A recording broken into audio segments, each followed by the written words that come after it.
नमस्कार, मी advocate Pradeep Bawaskar from Dombivli. सध्या समाजात एकच खळबळ उडालेली आहे, ती म्हणजे वैष्णवी हगवणे मॅटर बद्दल. का असा प्रकार होतोय याबद्दल आपण थोडा विचार केला पाहिजे. आज सरकारने महिलांसाठी एवढे कायदे बनवलेले आहेत, पण का ह्या महिला, ह्या मुली त्याचा उपयोग करत नाहीयेत?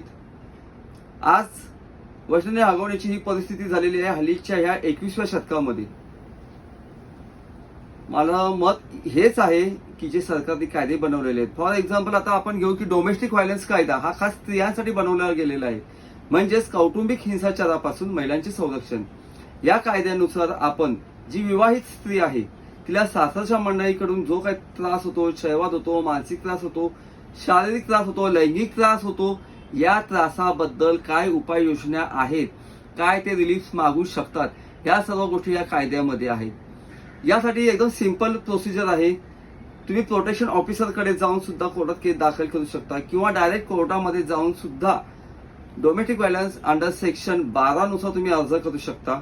आणि ह्या अर्जात तुम्ही प्रोटेक्शन ऑर्डर मागू शकता, तुम्ही मेंटेनन्स मागू शकता, मेडिकलसाठी जो काही खर्च होतोय तुम्हाला तो मागू शकता, घराचा पर्याय मागू शकता, तुम्ही कॉम्पेन्सेशन मागू शकता.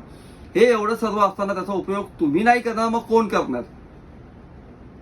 आता हा प्रकार आहे, हा फक्त सुनांसाठीच, म्हणजे जी सासरी नांदायला गेलेली स्त्री आहे हिच्यासाठी आहे असं नाही.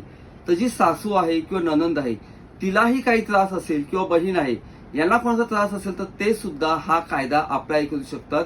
म्हणजे डोमेस्टिक व्हायलन्स हा कायदा सुना, मुली, सासू, ननंद सर्वांसाठीच उपलब्ध आहे आणि आपले रिलीफ आपण मागू शकता.